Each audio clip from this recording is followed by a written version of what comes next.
Bədavilərin, Bəhlulların, nə bilim Turalların, Elvinlərin, yəni onların günahı yoxdur. Ümumi problem Azərbaycan futbolunun illərdir uçuruma yuvarlanıb, illərdir Azərbaycan futbolu yanlış yönetilib, uğursuz olub, nəticələr uğursuzdur. Yəni bütün bunlar futbolun təkcə milli komandadan getmir söhbət.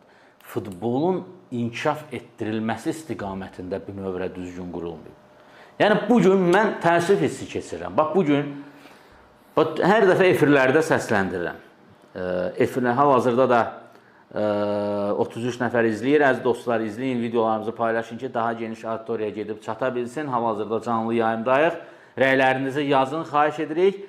Baxın, mən bugün Bakı-Sumqayıt yolundan keçərkən, xüsusilə yolun sağında, Sumqayıt istiqamətə gedəndə, Delfin otel. Bəli, o Bakının təlim məşq bazası hansı formada tikilmişdi? Orada nə kimi futbolçular çıxacaqdı ki, hansı ki bir qrupu çıxıb onlardan biri Mahir Əmrəlidir, bugün Avropada gedir, Bundesligada yarımçıq belə yetişib də, belə deyək. Yəni tam istənilən səviyyədə yetişməyib.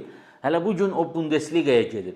Yəni o akademiyanı bugün dağıdıb yerində yaşayış kompleksi tikiləndən sonra biz Azərbaycanda futbolun inkişafından birmənalı olaraq imtina eləməliyik, danışmaqdan imtina eləməliyik.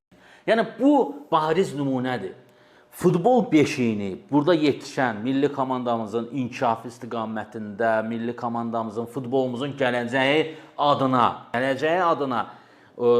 yaranan o məbədi, o akademiyanı yerlə yehsan eləyib, yerində biz yaşayış kompleksi tikəndən artıq bizim futbolumuzun beli qırılıb. Bizə orada bina tikmək lazım idi, amma futbolçular üçün, akademiya üçün bina tikmək lazım. Neysə, danışanda çox əsəbləşdim.